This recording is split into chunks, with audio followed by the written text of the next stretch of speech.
Graças e paz, amados, passando aqui mais uma vez para gravar a nossa mensagem de domingo às 15 horas ali no YouTube e às 16 horas no Facebook, no Instagram e no WhatsApp. Vamos continuar falando sobre um problema muito sério que ataca os cristãos. Muitas vezes, subliminarmente, ele não percebe essa situação. Trata-se da prática do uso da justiça própria. A justiça própria a justiça de Deus, melhor dizendo, é o fim de toda autossuficiência. Veja bem, antes de começar a gravar o nosso programa, eu quero orar pedindo a Deus a sua bênção, a unção do Espírito Santo sobre a minha vida, para que aquilo que eu vou falar aqui tenha peso, tenha credibilidade e venha trazer realmente edificação para aqueles que nos assistem. Pai, em nome de Jesus eu te peço, unge-me agora, Senhor, com a presença do Teu Santo Espírito, para que eu possa ter clareza, unção, habilidade de comunicar essa gravação aqui, muito importante, e que o Espírito Santo seja derramado sobre a minha vida, para que eu possa falar aquilo que provém do coração de Deus para o coração do Teu povo. Abençoa também os nossos ouvintes, concedendo-lhes espírito de revelação e de sabedoria no pleno entendimento da Tua palavra. E desde já, papai, nós vamos dar a Ti toda a honra, toda a glória e todo louvor, e o fazemos, Pai, em nome de Jesus.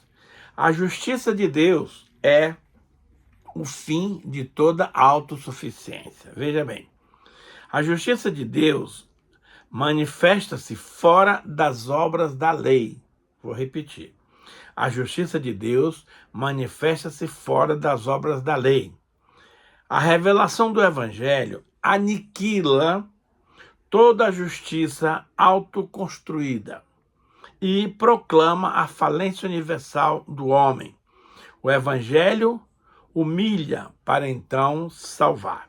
Veja o que nos diz Romanos 3, 19 a 22. Sabemos, pois, que tudo quanto a lei diz, ela o diz àqueles que estão debaixo da lei, para que toda boca se cale e o mundo todo esteja sob o juízo de Deus. Portanto, ninguém será declarado justo diante dele pelas obras da lei, pois, por meio da lei, nos tornamos conscientes do pecado. Agora, porém, se manifestou a justiça que provém de Deus, independentemente da lei, da qual testemunham a lei e os profetas. Justiça de Deus, mediante a fé em Jesus Cristo, para todos os que creem. Não há distinção. Então, veja bem, sabemos que a justiça de Deus é que funciona, e não a justiça própria do homem. E aí nós temos uma grande dificuldade de entender isso e de praticar no nosso dia a dia. E por causa dessa dificuldade de entender, nós normalmente cometemos graves erros na nossa vida pessoal, eclesiástica e ministerial. Então, aqui a palavra está dizendo em Romanos 3,19, que tudo quanto a lei diz, ela o diz àqueles que estão debaixo da lei. Mas nós não estamos mais debaixo da lei. Nós estamos debaixo da graça de Deus. Embora, estando debaixo da graça, não significa que você tenha liberdade total para fazer o que dá na telha. Não, não. Essa liberdade ela é condicionada aos princípios da palavra, nas quais eu e você precisamos trabalhar. Então, a Bíblia diz que ninguém será declarado justo diante de Deus pelas obras da lei, pois por meio da lei nos tornamos conscientes do pecado. A lei veio para mostrar com força aqueles atos pecaminosos que nós praticamos. Agora, porém, se manifestou a justiça de Deus, a justiça que provém de Deus, independentemente da lei, da qual testemunham a lei e os profetas. Justiça de Deus mediante a fé em Cristo Jesus para todos que creem. Não há distinção. Então, veja bem, o fim de toda A lei é Cristo. A lei veio para nos levar a Cristo, mas é Cristo quem nos dá os direcionamentos corretos na vida pessoal, na vida ministerial, na vida profissional. A religião é o refúgio mais perigoso para a justiça própria. Não há terreno mais fértil para a justiça própria do que a religião sem cruz, sem sacrifício, sem Jesus. Os fariseus jejuavam, oravam, ensinavam, mas estavam mortos, porque eles não tinham o Espírito Santo. Pois a sua justiça era auto-alicerçada. Eles conheciam as Escrituras, mas recusavam vir a Cristo. Olha que coisa doida, meus amados. Então você tem que ter cuidado de não se tornar um fariseu, um mestre da lei, aquele que acha que sabe tudo. Nesse aspecto, Jesus falou, olha, tomem cuidado, porque os fariseus, eles até que ensinam correto, mas não praticam as coisas que eles ensinam. Então, aí é ser falso mestre. Então, veja bem, a religião é um espaço propício para a justiça própria quando você professa uma religião sem cruz. Mateus 23, 27 a 28 diz o seguinte, ai de vós, ai de vocês, mestres da lei e fariseus hipócritas, pois vocês são como sepulcros caiados, bonitos por fora, mas por dentro estão cheios de ossos e de todo tipo de imundícia. Assim são vocês. Por fora parecem justos ao povo, mas por dentro estão cheios de hipocrisia e iniquidade. É aquela velha história de você se achar melhor do que os outros, de achar que só você está certo e que as pessoas têm que lhe seguir. Ninguém tem que seguir ninguém, meu amado. Nós temos que seguir a Jesus. Ele é o nosso alvo, ele é o nosso modelo, ele é a nossa suficiência. Vem de Cristo. A justiça própria, ela é enganosa e sutil. Veja bem, o coração é enganoso e pode levar o homem a se ver como justo quando está cego espiritualmente. A igreja de Laodiceia pensava estar bem, mas ela era miserável e nua. Amado, nós não podemos fazer as coisas baseado no eu estou sentindo no coração tal coisa. Por quê? Porque o coração, segundo Jeremias 17, 9 a 10, diz o seguinte, o coração é mais enganoso que qualquer outra coisa e a sua doença é incurável. Quem é capaz de compreendê-lo? Eu sou o Senhor, que sonda o coração e examina a mente, para recompensar a cada um de acordo com a sua conduta, de acordo com as suas obras. Então, veja bem, a Bíblia diz que o coração humano é desesperadamente corrupto. O homem não conhece o seu próprio coração. Ninguém conhece o coração humano a não ser Deus. E, aliás, ele não só confia, mas ele esquadrinha o coração para dar a cada um segundo o seu proceder. Então, você procura proceder corretamente para receber as recompensas adequadas. Porque se você proceder corruptamente, você também vai colher os frutos dessa corrupção. Então, veja bem, você quer ser agraciado por Deus? Ótimo, pratique o bem, pratique a palavra. O coração não pode ser a base, porque o coração é instável, ele é inseguro, ele vive em cima de emoções. Tem dia que ele está bem, tem dia que ele não está. Então nós não podemos, meus amados, desenvolver a nossa vida, o nosso dia a dia, simplesmente baseado na flutuação das emoções do nosso coração. Você precisa agir pela palavra. A palavra é séria, é verdadeira, é infalível. Se você segui-la, você vai estar no bom caminho. Então, deixe de ter essa sensação de eu estou sentindo no coração, porque o coração é flutuante, ele varia de acordo com as circunstâncias. No dia que você está bem, as emoções do coração são boas.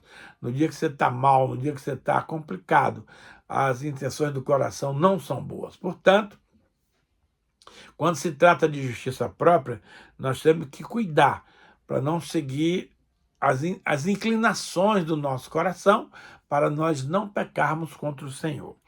Então, em Apocalipse 3,17, diz o seguinte: você diz, falando-se da igreja de Laodiceia, sou rico, enriqueci-me, não preciso de nada. No entanto, não percebes que é infeliz, miserável, pobre, cego e nu. Queridos, esse é o tipo da igreja autossuficiente. Eu não preciso de ninguém, eu não preciso de nada, porque eu tenho tudo. Aliás, Laodiceia era uma cidade muito rica. Ela tinha sua economia baseada em 3 pilares: ouro, tecido e colírio para os olhos. Colírio, faziam muito dinheiro lá vendendo colírio. Então, a economia da cidade de Laodiceia era baseada nesses 3 produtos: ouro, tecidos e colírio para os olhos. E essa igreja, Jesus chama ela de morna, porque as suas águas naturais que vinham da torneira eram água morna, ela não era fria e nem quente. E o Senhor não aceita essa postura. Você tem que ter uma decisão lateral, para a direita, para a esquerda, no certo e no errado. Então não dá para você ficar em cima do muro, como muita gente prefere. Mas essa igreja, ela era autossuficiente. Ela achava que não precisava de nada, porque ela tinha dinheiro baseado no seu comércio, nas rendas lá do seu trabalho, da sua economia, e desprezava-se as coisas básicas, elementares da palavra de Deus. E aqui é o próprio Jesus quem dá esse veredito. Ele diz: olha, você pensa que você é rica, que você já tem tudo, que não precisa de nada? Você precisa de tudo. No entanto, não percebes que és infeliz, miserável, pobre, cego e nu. Então, aqui ele cita basicamente os valores do comércio da cidade. Cego, então você precisa de colírio para ungir os seus olhos. Roupa para vestir, para encobrir a sua nudez. E ouro, que é o produto mais caro, mais simbólico da economia mundial. Então, o ouro puro de Ofir, ele diz: olha, compre ouro da minha mão, da mão de Jesus, e não daquelas minas que tem lá em Laodiceia, porque aquele ouro é perecível, aquele ouro não tem a qualidade que você precisa ter para uma vida digna diante do Senhor. Então, percebas que a lei, ela revela o pecado, mas não pode justificar o pecador. Então, a mesma coisa de você querer viver baseado na lei. Ninguém consegue cumprir a lei, meus amados. Se fosse possível cumprir a lei, o Senhor não tinha enviado a graça. Agora, veja bem, a graça veio com Cristo Jesus. A graça é a verdade. Então, a lei, ela estabelece o fato. Ela declara o sim, o não, a verdade e mentira. Mas ela não justifica o pecador. A Bíblia diz que a lei é santa, mas não salva. Sua função é matar toda presunção humana e levar o homem ao fim de si mesmo. A justiça própria usa a lei como escada, mas Deus deu como conselho e escola para conduzir-nos à fé em Cristo Jesus. Então, lá em Romanos capítulo 10, diz que toda lei converge para Cristo. Em Romanos 3,20 está escrito: ninguém será declarado justo diante dele pelas obras da lei, pois por meio da lei nos tornamos conscientes do pecado. Mas isso significa que você tem que se arrepender, se humilhar, confessar e deixar o pecado. É muito interessante a instrução de 1 João 1,9, que diz o seguinte: se, o condicional, confessarmos os nossos pecados, ele é fiel e justo para nos purificar e para nos livrar de todo o pecado.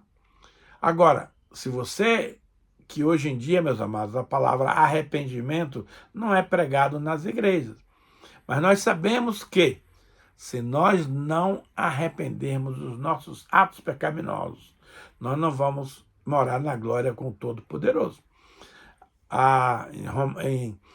Em Atos 3,19, diz: arrependei-vos dos vossos pecados, para que recebais tempo de refrigério vindo da parte do Senhor. É preciso se arrepender, meus amados. Mas, se você acha, tem gente que acha que não peca, ele é um santo autossuficiente, mas olha, se você não reconhecer o seu erro, pecado é um erro, é uma falha de ação, de atitude. Então, se você não reconhecer que você é um pecador, para que você vai querer ter um Salvador? O Salvador é para aqueles que se consideram pecadores, fracos, reprimidos, desalentados. Então, é preciso ter um arrependimento genuíno, verdadeiro, de coração, e não da boca para fora, porque é fácil. O fariseu gosta de jogar para a torcida, então ele diz que ele é isso e aquilo, mas não é nada disso. Nós sabemos que as atitudes dos fariseus são altamente condenadas pelo Senhor. Então nós temos que tomar cuidado, amados, para não enveredar por este caminho e vir a fazer as coisas que não agradam ao nosso Deus. Gálatas 3:24 diz assim: assim, a lei foi o nosso tutor até a chegada de Cristo, para que fôssemos justificados pela fé. Então, veja bem, todo o projeto do Velho Testamento e do Novo é conduzir o homem à presença de Jesus. Ele é o autor e consumador da fé, ele é o autor da salvação e ele é aquele ao qual nós devemos seguir. Então, nós temos que entender que a lei tem um propósito. Qual é? Nos conduzir a Cristo, para que fôssemos justificados, não pela lei, mas que fôssemos justificados pela fé.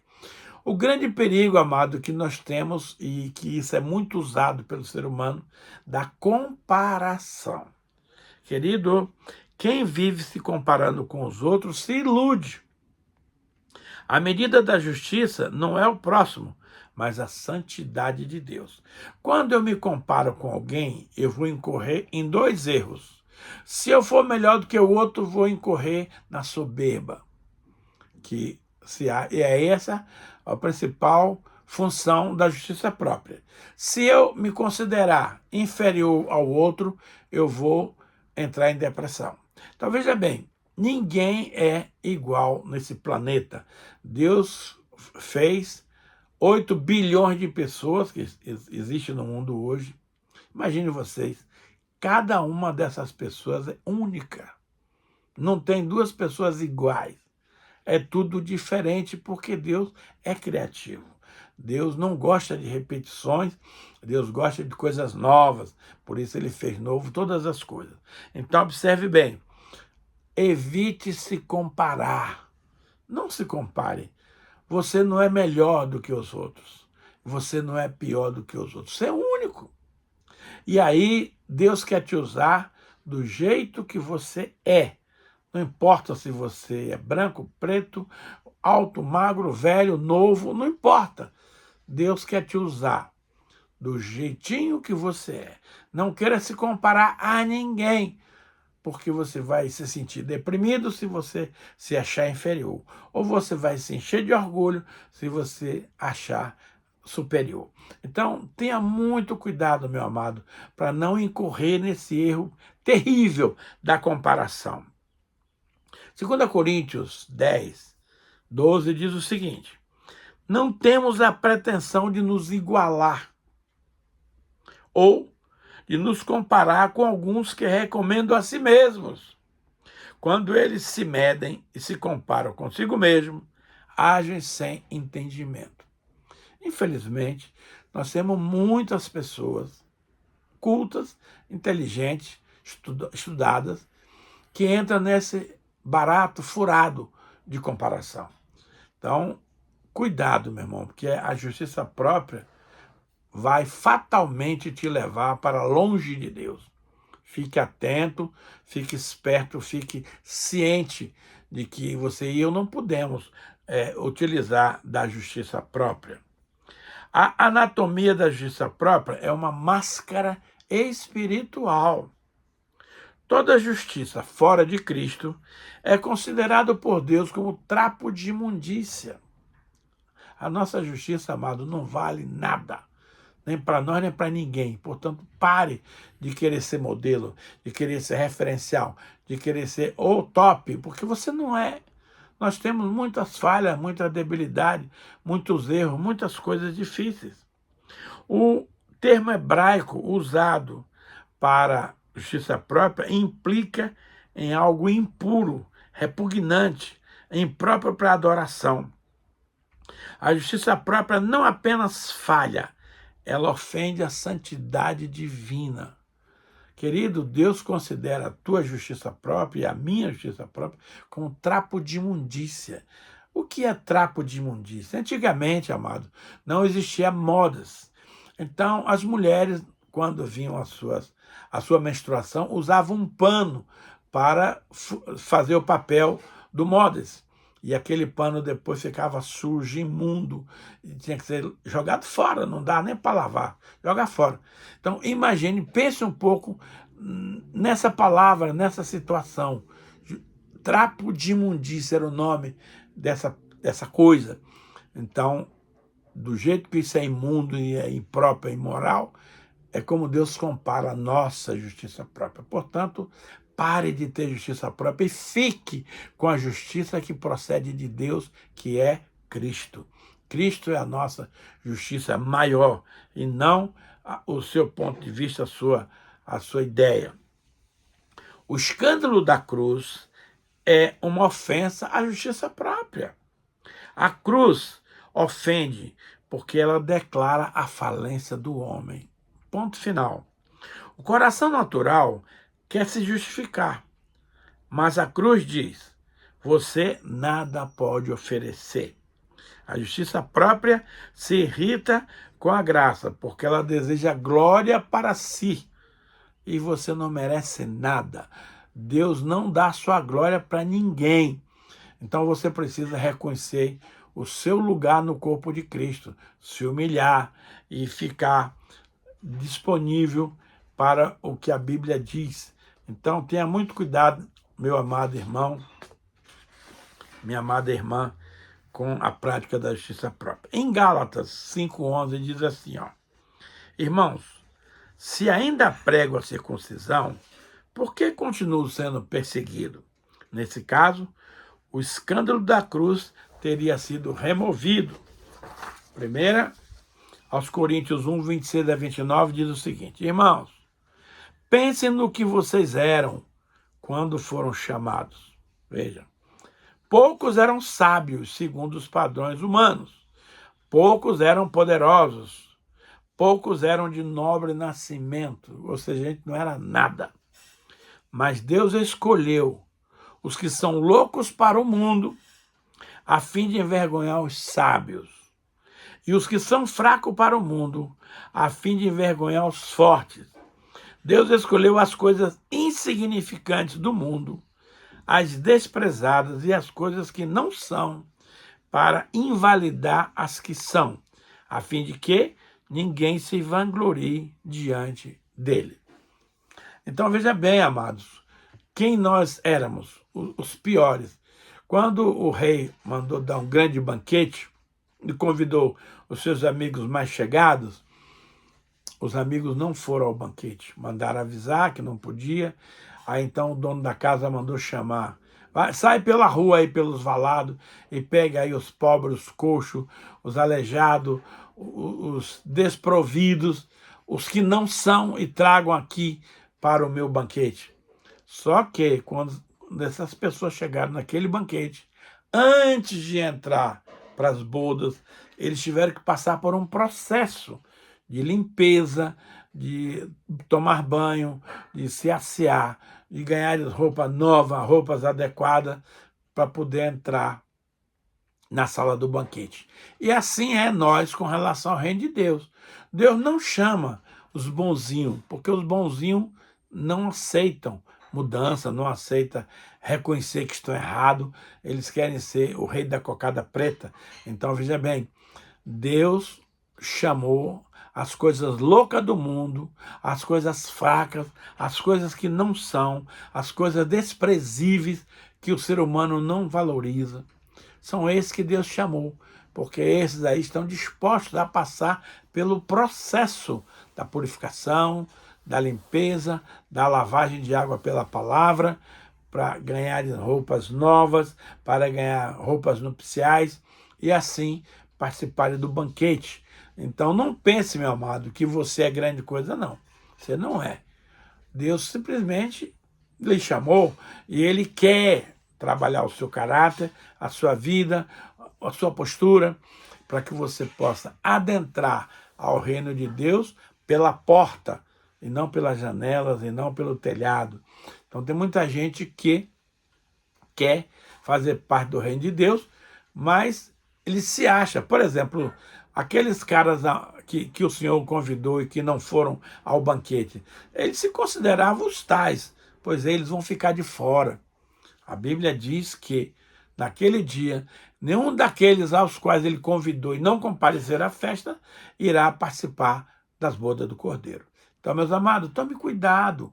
O céu não é para quem quer. O céu é para quem Deus convida. É para aqueles que aceitam ser trabalhado no seu caráter, ser trabalhado na sua vida, ser trabalhado nas suas emoções.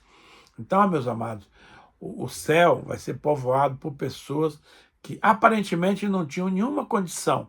Por quê? Porque os que tinham condição não aceitam mudança, não aceitam transformação. E o céu não aceita coisas do mundo. A Bíblia diz que nada do que tem aqui nesse mundo vai entrar no céu. Eu e você vamos entrar no céu porque nós recebemos um espírito humano que veio da parte de Deus. Por isso nós somos iguais a Jesus.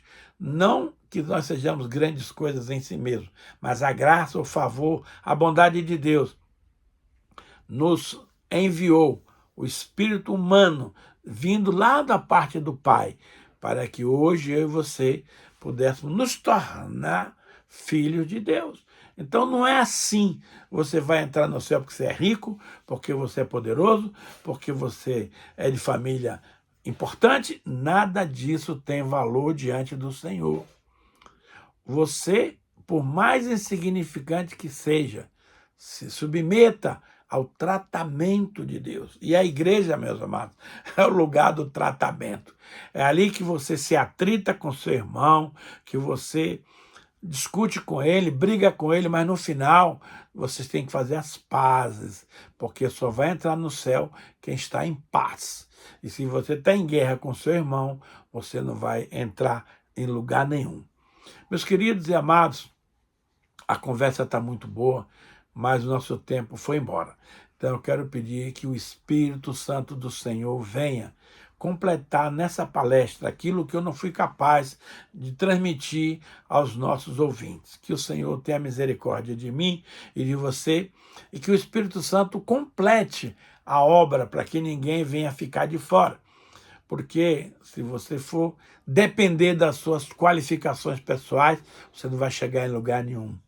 Porque o ser humano é falho na sua essência. Então, a soberba é algo que está ligado ali à justiça própria, que se considera melhor do que os outros e que quer ganhar espaço. Não vai. Então, meus amados, tenha cuidado, analise bem essa questão da justiça própria, porque Deus quer te levar e me levar para o céu. Mas, para isso, nós precisamos nos despir de toda vaidade, toda prepotência, de todo achismo, porque isso não vai levar para nada. Senhor, eu te peço que o Senhor abençoe a minha vida e aqueles que estão nos assistindo. Dá-nos da tua graça, do teu favor, e da tua misericórdia. E nós desde já declaramos que só o Senhor é Deus. A ti, Pai, toda a honra, toda a glória, todo louvor,